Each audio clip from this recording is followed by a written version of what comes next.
Hello dear friends, I am Engineer Shah Farooq and you are watching your on YouTube channel Civil Engineer. There are different methods to design a structural member like beam, column, slab and foundation. To design a structural member, you need to follow certain design codes like British Standard Code, ACI American Concrete Institute codes, Indian Standard codes or Euro codes. Today we are going to start our discussion about flexural design of beam on the basis of most commonly used design code ACI 318. Here ACI means American Concrete Institute and 318 are collection of provisions which govern the design of reinforced cement concrete. Flexural design of beam means to design beam to resist bending moment developed due to the applied load. In design of beam means to select the cross-sectional dimension of beam and to determine the required amount of steel reinforcement to withstand the maximum bending moment developed in beam due to applied loads. In this particular video lecture, we will cover the steps to be followed for flexural design of singly reinforced rectangular beam. Singly reinforced beams are those beams in which steel design is only carried out for one side of the beam. For most cases, it is the bottom side of the beam. After watching this video full, you will get an idea about design of beam according to ACI 318 codes.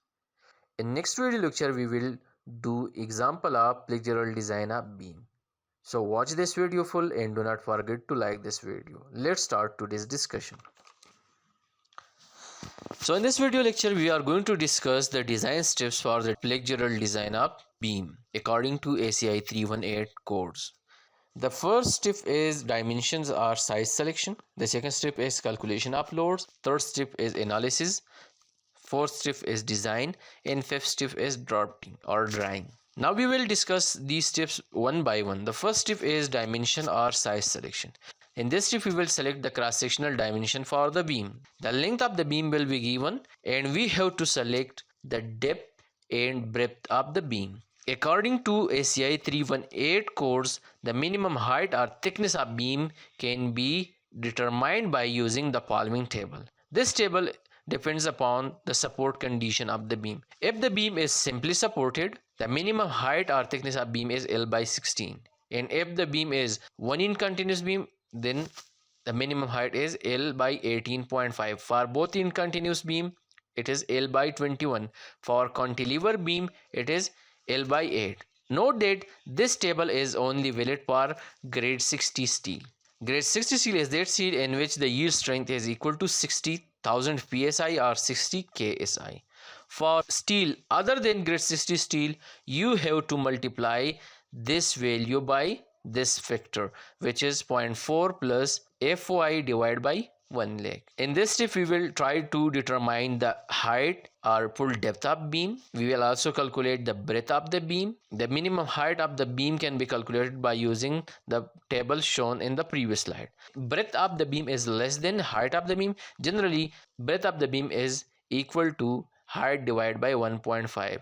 But this is just a thumb rule. It is not included in design codes. In dimension or size calculation step, we have to calculate effective depth of the beam. The effective depth of the beam is the distance from the top of the beam to the center of the tensile reinforcement which we are going to design. Effective depth of the beam is equal to total depth, which is H, minus effective cover. For effective depth, this formula is used. D is equal to depth minus clear cover minus dia bar or stirrup minus half dia of longitudinal bar. The second step is calculation of loads. ACI 318 method is based on strength design method. In strength design method, loads are amplified or increased and strength are reduced. So we have to calculate the implied or factor load. The factor load or demand load or the amplified load can be pointed out, which is represented by demand load is equal to W is equal to 1.2 times dead load plus 1.6 times live load. This 1.2 is dead load factor and 1.6 is live load factor. The next step is analysis. So analysis of the beam is carried out for ultimate factor load including self weight of the member. As we are going to design the beam for flexural or bending moment, so we have to determine maximum bending moment value. For maximum bending moment value, you have to draw bending moment diagram for the beam. Here from bending moment diagram you have to determine the maximum bending moment. Here this point show maximum positive bending moment and this point show maximum negative bending moment. So we have to design our beam on such a way to withstand this negative bending moment and to withstand this positive bending moment. If the beam is simply supported and it is subjected to uniformly distributed load only throughout its length, so the maximum bending moment can be determined by using this simple equation. Maximum bending moment is equal to mu, which is equal to wl square by 8. The next step and the most important step is design. Here we will use trial and success procedure for the design of the beam. In trial 1, we will assume the value of A. You can use this equation for the assumption of A. A is equal to 0.2 D. Now, A is the equivalent depth or equivalent height of compression block. If we draw a stress strain diagram for the beam, so we know that the top fiber will be in compression and the bottom fiber will be in tension. To withstand tension in beam, we use steel reinforcement, while the compression in beam is carried out by the concrete.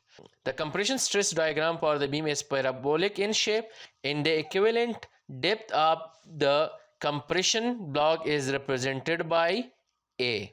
So here you have to suppose A. For simplification, you can use A is equal to 0.2 D.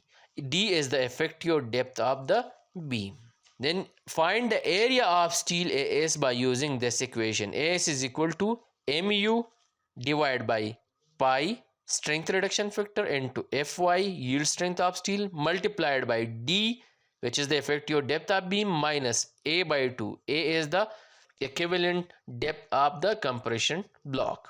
In next trial, you have to determine the value of A by using this equation. A is equal to AS Fy. AS is the area of steel in which we have determined in the previous trial. Fy is the yield strength, 0.85 is constant. Fc prime is the crushing or ultimate strength of concrete, and B is the breadth of the beam. Then you have to determine the area of steel again by using the same equation, just changing the value of A. In trial 1 we have used the value of A which we have assumed. Now in trial number 2 we will use the value of A which we have determined from this equation. Note: perform trial and success procedure until same value of AS is obtained from 2 consecutive trials. Trial and success procedure will be continued till same values is obtained from 2 consecutive trials. For flexural design of beam, generally it takes 2 to 3 trials. Now we will check for flexural strength capacity. Determine the nominal strength of the beam by using this equation. M in nominal strength of beam is equal to AS Fy into D minus A by 2. AS is the area of steel, Fy is the yield strength, D is the effective depth of beam, A is the equivalent depth of the compression block. The value of AS and A are already determined in the previous step. Design strength is equal to pi mn is equal to pi AS Fy into D minus A by 2. This pi is strength reduction factor. As we have already discussed that ACI method is based on strength design method. So in strength design method, the strength or the capacity is reduced. So this pi is the strength reduction factor. For flexural design of beam, the value of pi is 0.9. For safe design, to avoid failure, this design strength must be greater than mu, which is the bond moment, which we have already determined in the analysis step. Next, you have to check for maximum and minimum reinforcement. First, we will check for maximum reinforcement, AS maximum. You have to determine the maximum reinforcement area which you can use for the cross section of beam. AS maximum or maximum area of steel is equal to 0.85 into beta 1 into B into D multiplied by epsilon naught U divided by epsilon naught U plus epsilon naught T into FC prime divided by Fy, where beta 1 is constant and its value is 0.85 for concrete having crushing strength less than 4000 psi. B is the breadth of the beam. D is the effective depth of the beam. Epsilon naught U is the maximum allowable strain in concrete and its value is 0.003. Epsilon naught T is strain in steel and its value is 0.005.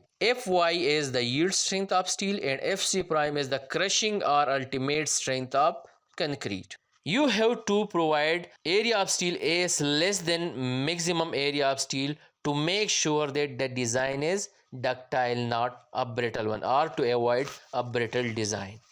Now we will also apply check for minimum steel reinforcement. According to ACI 318, minimum area of steel can be determined by using the following two equations. AS minimum is equal to 3 under the root FC prime divided by Fy into BD. The second equation is AS minimum is equal to 200 divided by Fy into BD. You have to select the larger value from these both values.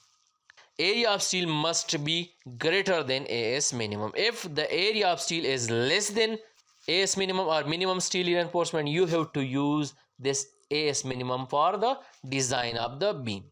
Check for minimum and maximum steel reinforcement is carried out if the steel area is less than AS maximum steel reinforcement and greater than minimum steel reinforcement, so the design will be okay and we will perform the next step. If this condition is not satisfied, if AS is greater than AS maximum, so you have to revise your design, and if AS is less than AS minimum, you have to use the AS minimum for further design.